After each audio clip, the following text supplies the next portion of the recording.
Okay.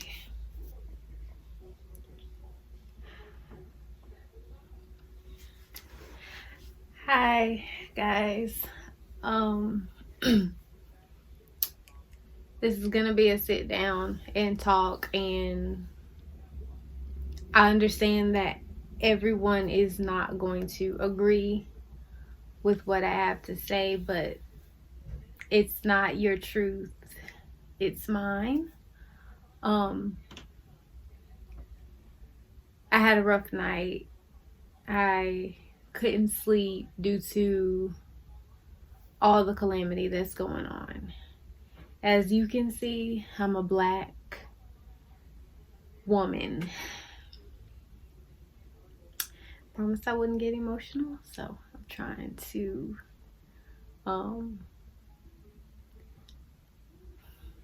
I'm trying not to get emotional. I'm upset. I'm hurt. And to say the least, I'm a bit confused. I wrote a couple of things down to over last night and the past couple of days because I had already planned to do this video, but I feel an urge to do it like right now. That's why I'm posting it when I'm posting it. I've never not been proud of being black. I have feared being black, but I won't anymore. Let me just kind of get on track here.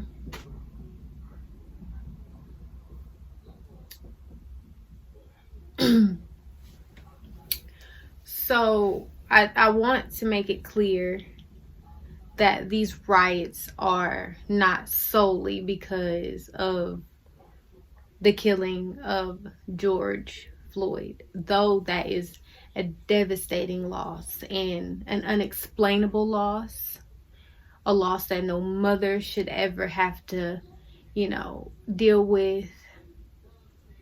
It's just tragic. That just was kind of like the tip of the iceberg, where people started to make themselves be heard, because we haven't been. The most vivid introduction I had to racism was my first time being called the N-word. It just blew me away. And I didn't understand why, because she was supposed to be my friend, and I had known this girl for 4 years. We were in the 4th grade and we were playing.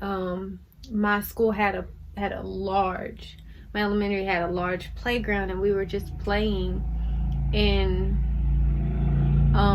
before we got to recess, my teacher announced that I was chosen as class president, and I had the highest grade. So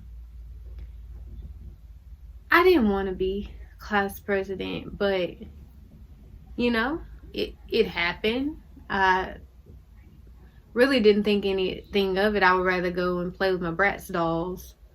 But this girl just started saying mean things, and I've never been one not to speak up for myself. So I told her, I was like, such and such, what are you doing? Why are you, can't remember exactly what I said, but I know I said, why are you being mean?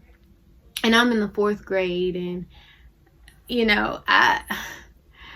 I'm not thinking like, she's being taught racism at home or anything like that. I'm just, playing. Like, I was just playing, and I would write a lot then too. So it was at that moment when she called me that. She said, don't talk to me, you N-word. And And it was as if my life stopped at that moment. And I was so confused. And I ran to my teacher and I said, I'm not going to say my teacher's name, but just know she did not help me in this situation at all. Okay? I ran to my teacher and I said, she called me the N-word. She called me the N-word. Why would she say that? And I'm crying and I'm hysterical, because I knew what the word meant, because my uncle always let me know, about it. And my family always made sure we knew our history and, the history of the word. And my teacher said, it's no big deal. That's just the way it is. And I told her I didn't want to be class president. But my best friend at the time, she was a black girl, and she said, she's just jealous of you.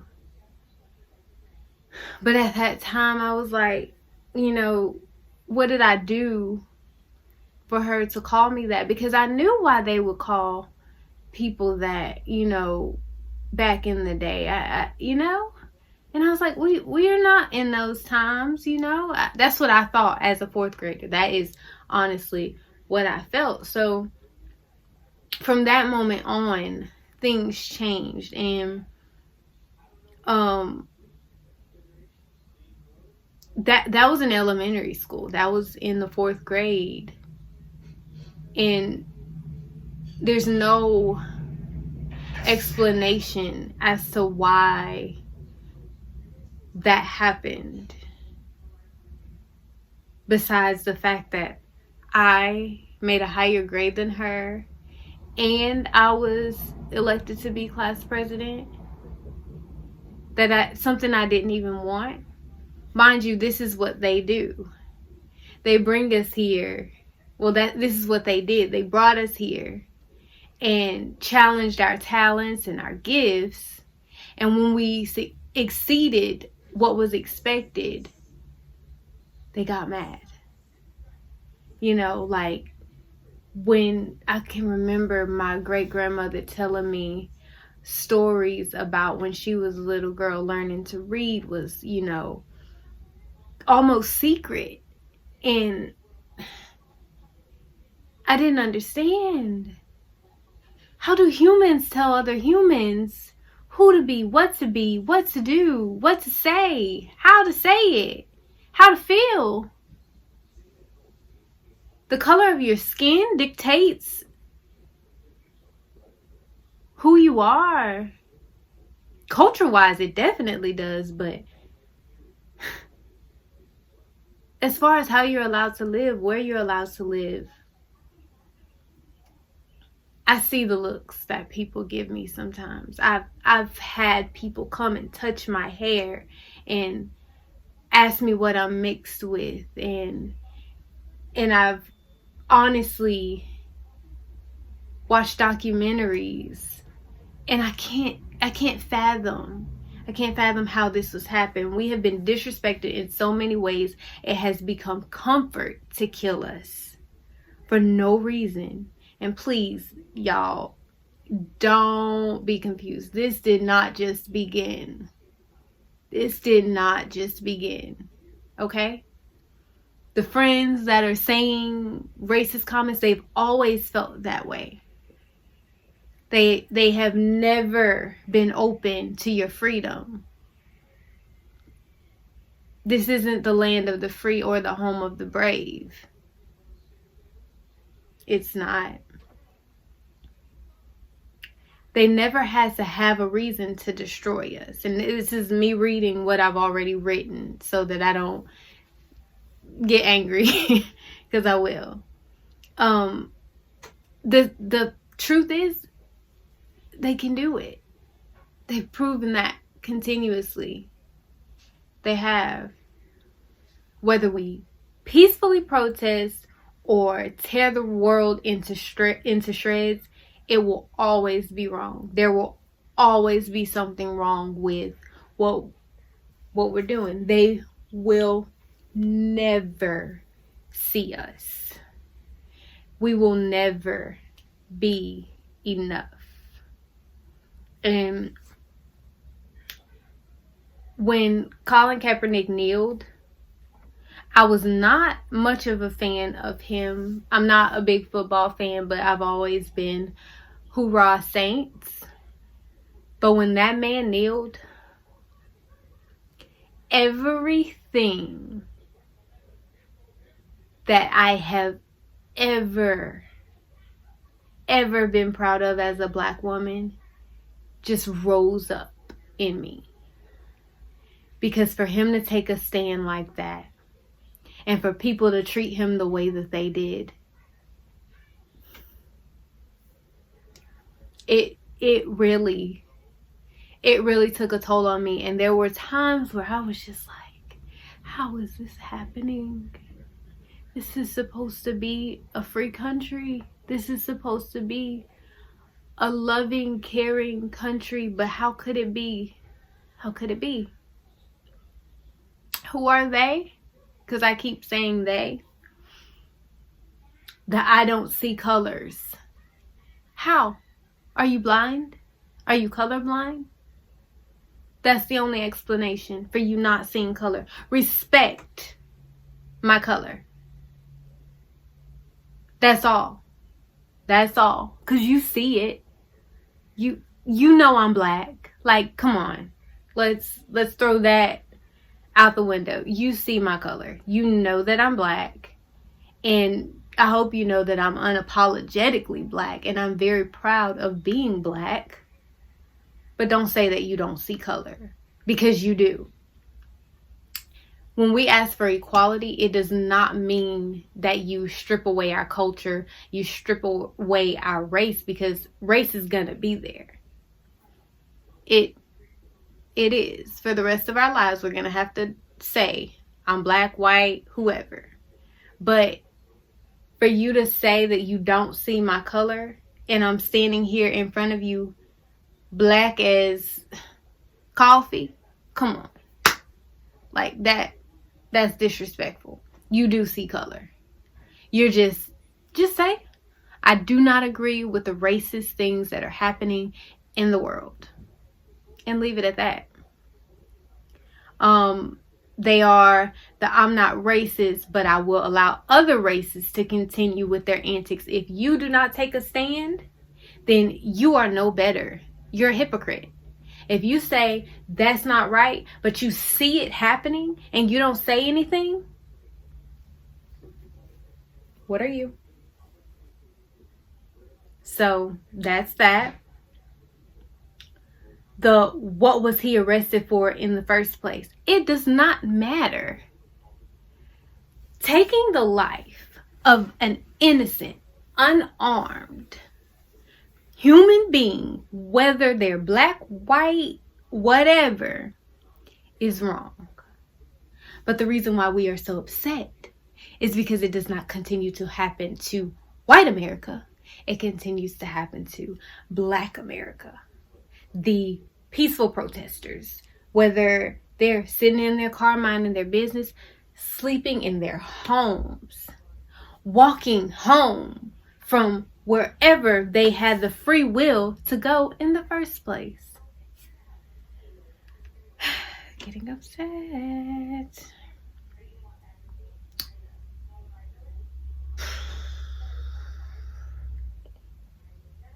I'm just going to read this. She should have done what they asked. They're cops. The George Zimmermans, the ones telling us to look at other issues because this just isn't big enough. The Donald Trumps, the KKK, which we will never really know because they hide behind masks themselves, they are the ones that convinced a jury and had 5 innocent boys convicted for a crime that someone totally out of this element committed. They are the ones that convicted Antron McCray, Kevin Richardson, Yusef Salaam, Raymond Santana, and Corey Wise with no evidence aside from what they convinced themselves they knew. 5 boys who didn't collectively know each other suffered. They are those who tell us to kneel only when a player is hurt, or we go to pray to the God they say they serve. But how can they when they do not operate in love or care or mercy? The God I serve would never justify the killing of an innocent man, woman, or child. He would never hate because of the color of your skin. He would never, never do this. I don't understand. I have brothers. I have sisters. I have nephews. And I get so upset because I've lost people to, drug addictions and stuff like that. But what do you tell your child when there's just no justification for what's happening? And it's upsetting me. Like, my brother is in Virginia, and I really do fear for his life because it doesn't take anything for them to take it. And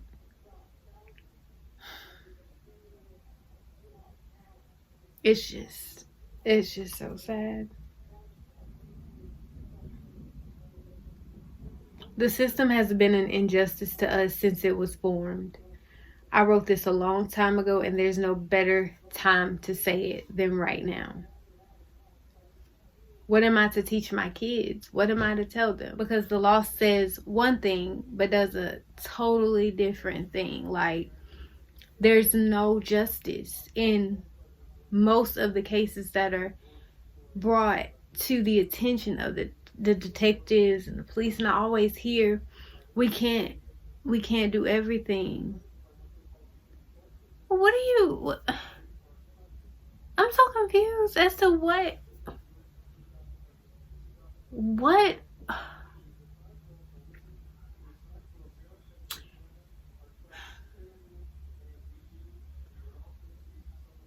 do we do when the cops, the law enforcement officers all across the board can't do their jobs? Or they can do their jobs, they just don't.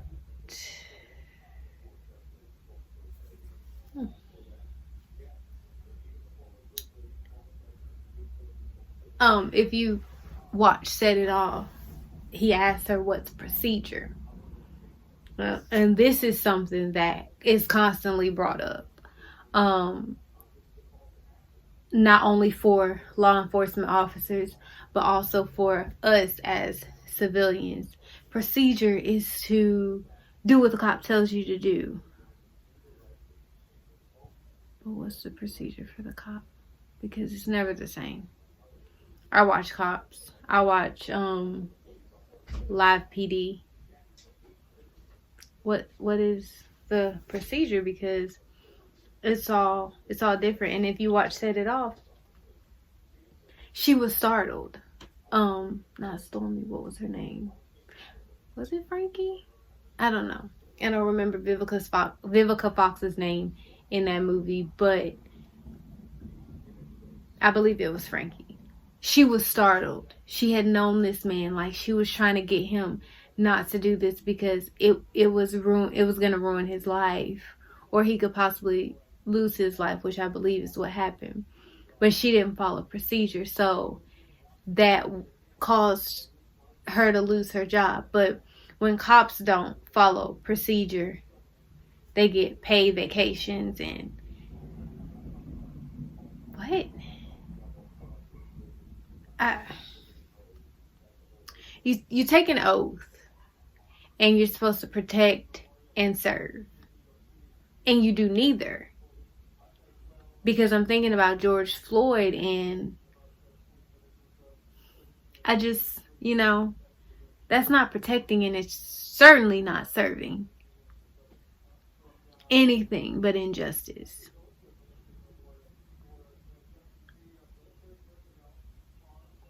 What is the procedure when they've been shot and killed and those around stood and watched because, let's be honest, they were too afraid to do anything.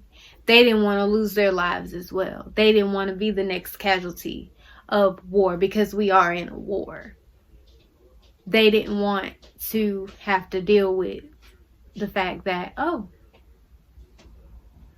I lost my life because a cop didn't think that it was worth saving.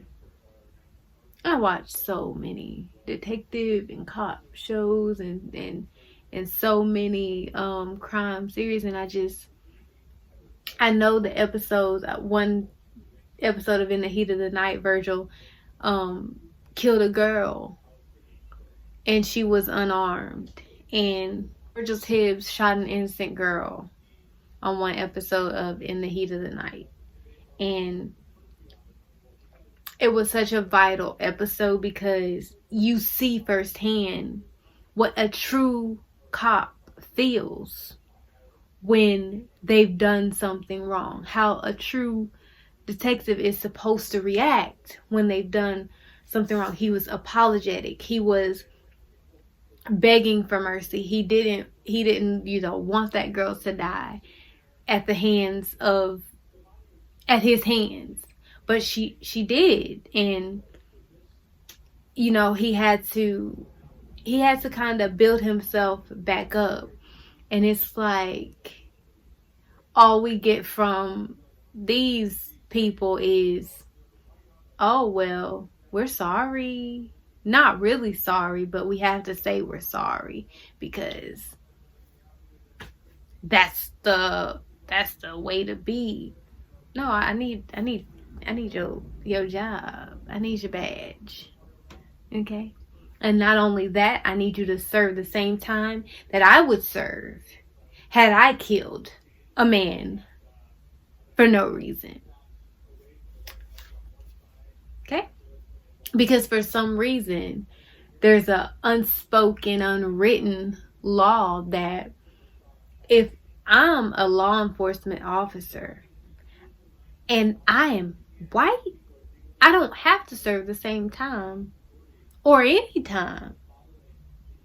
I've seen so many slaps on the wrist. I was actually researching and I got disgusted at the lack of justice served in most of these cases.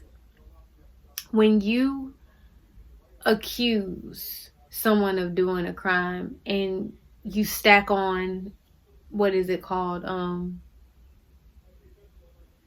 You patent their files and you make it seem like they've just done all this stuff and they've done nothing. You created in your mind a scenario and went with it, like they did for the Central Park 5. Or, well, they're not the Central Park 5, actually. They're the exonerated 5. I don't believe we're free now. And it's because of everything that has happened. Every day it is getting harder to be black or free in any sense. Every day it is getting harder to be black or free in any sense. Black is beautiful to us, but to them it is pain and misery and intimidating. I saw President. Yeah, I said President. Barack Obama speak and fall to tears, and I saw and read some of the most disgusting comments and found myself getting angry because the comments, it wasn't because of the comments, but because of who the comments were from. Black people from all over the world were commenting about him not doing anything in his 8 years in office. I ask you to go back to Kalief Browder's case and relive it. I took that case personally because there was no evidence that proved that Kalief did anything. There was actually nothing proving, like you couldn't You couldn't prove where he was, but you also couldn't prove that he was there. So it was like, let the man go. He didn't do it, and it was a backpack. Like a stolen backpack. Dude. He went to Rikers Island for a backpack being stolen. That he didn't steal, by the way. And after they found out he didn't steal it, he still sat in prison. And as a result of everything that he endured while in prison, we do not have him here with us today. But I want to say that I love you, Khalif. And I'm sorry that I had to learn about you through an article that got lost.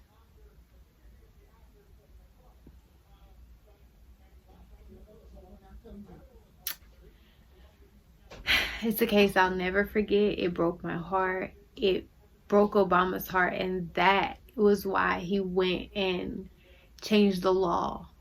That go read it. Or as a matter of fact, if you have Netflix, I know most of you have Netflix, go watch the documentary. It's heartbreaking, but it is the truth. It's Khalif's truth. Nobody, disrespected him, and nobody let him down, and that is why I was so proud, especially Rosie O'Donnell. I was so proud that she had a major part in Khalif's life, but sometimes we take on tasks, and those tasks are people, and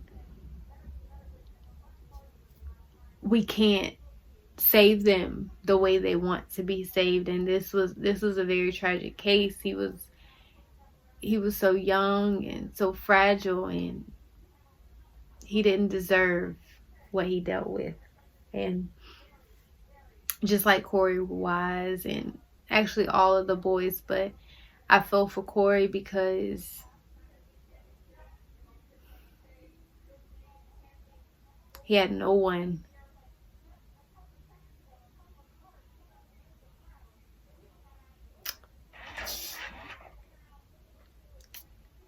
I can tell you that Barack Obama never said the things or did the things that Donald is doing.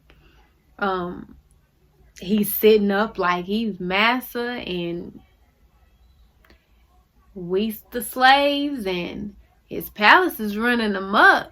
But what is he saying? What's he doing? And I try not to let my political views show, because I want to be as professional as possible, but I didn't vote for him. I'll tell you that. When I sit down and I look at my brothers, my brother-in-laws, my friends, my sisters, my pastor, my family, period, my friends, I just couldn't imagine losing them, let alone to something like this. So it saddens me to say this, but it doesn't matter what we do. It doesn't matter how hard we try. To them, we will never be enough. You want to think they see this man crushing George's neck. How can they not see this? You say, oh yeah, Ahmaud's killers are going to get convicted. You see them shoot him for no reason. Justice is going to be, done. There's a video, there's proof, no, justice is going to be. You think Sandra Bland will get justice because that cop had too much going against him for there not to be charged as fraud. You think Philando Castile's killer, a cop, will get justice because there's an entire video of the incident. There's proof. There will be justice. I just know it. You think, and you think, and you think, don't you? I know I do. I wonder how they must have felt. I know I've been in a jail. I know how cold it is. She must have been so cold. She must have felt so alone. Was she hungry? What were her last thoughts?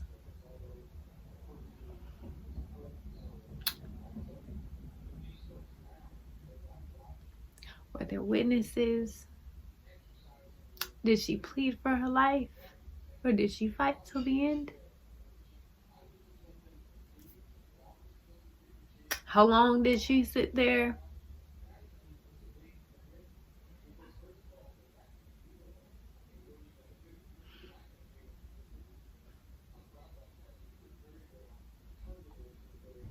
I'm overwhelmed with emotion, and it just seems like people are really emotionless,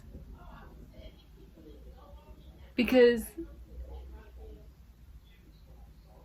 put color aside and we're all human. And I just wonder,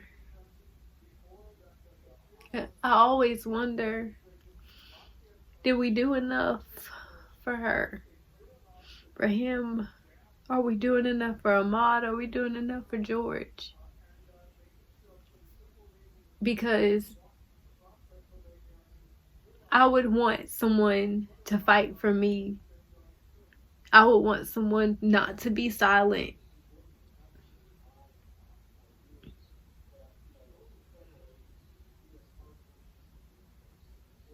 They must have been so scared. They must have been so frightened.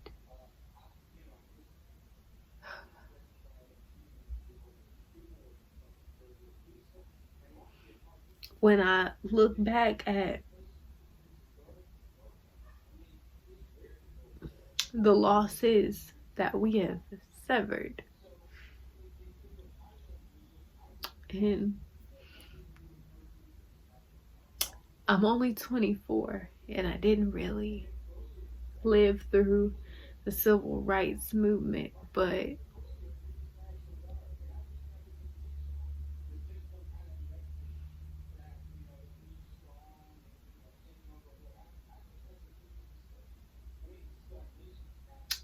if you are a Caucasian viewer or of another race aside from African American, I urge you not to try to understand, because you can't. You can sympathize, you can protest, you can do what's right. We would appreciate it. You cannot tell us how to feel.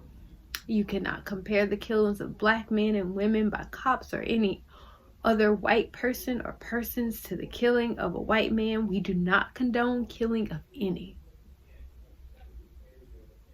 There is no black on black crime, because there is no white on white crime.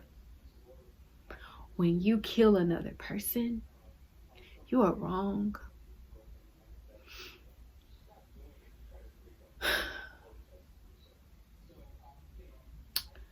I would like to believe that there is going to be change. All we wanted all along was not to be drugged from our homes against our will and told to do the work that your hands were capable of doing. You were just too lazy to do it. You taught us to be violent because you beat us. You taught us to kill because you killed us. You taught us to steal because you stole us. You taught us to fight because you caught us. You taught us to lie because you lied to us and about us time and time again. So now we choose to stand. I do not stand for the singing of the national anthem. I do not participate in the Pledge of Allegiance. This is not the land of the free or the home of the brave. It doesn't matter if our ancestors were slaves, not us. It doesn't matter that we didn't live in the civil rights era. The same things that are going on then are still happening right now. Slavery never ended. It evolved. It started to look different. It started to feel different.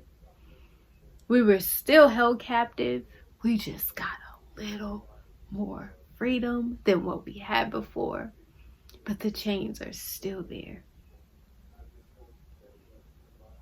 There's no freedom in that. Rise up. Equality means freedom. Freedom to walk and talk and speak. I feel here, but I don't feel free. I just pray that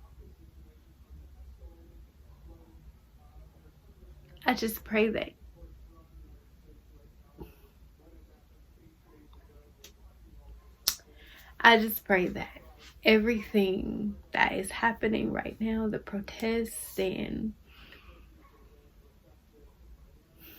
the unity that I'm seeing, I just pray that it continues and that it changes something. If you are racist and you are watching this,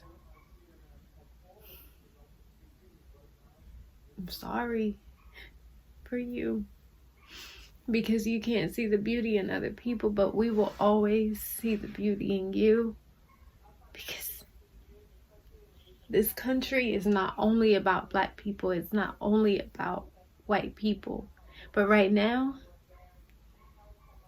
the wounds that need healing are ours. We've been taught to be a certain way, to see a certain way, to do a certain thing, and to feel a certain type of way, but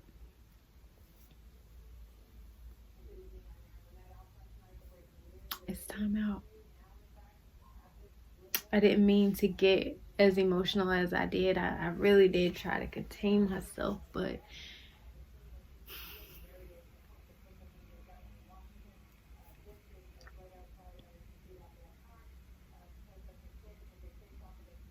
as a Black woman who is very proud of the accomplishments that she has made and has been told that she's not Black enough, and then, she's not white, and being told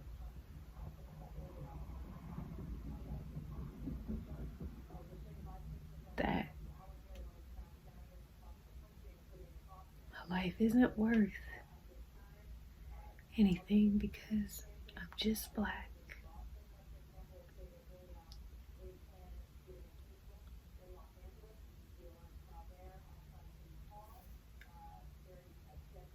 But I'm just Black enough.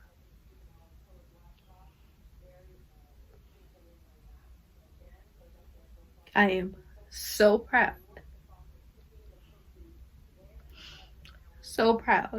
to be a Black woman, and I hope that every little girl and every little boy is just as proud of being who they are.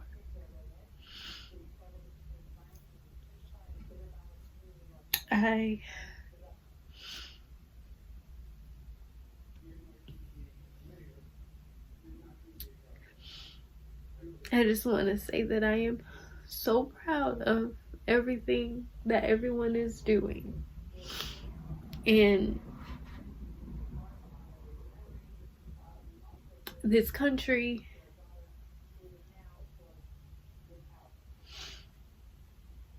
was never built for us, but we're here, and we matter,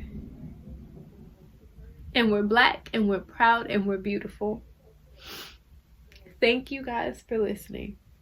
I love you all, and I'll see you in the next video.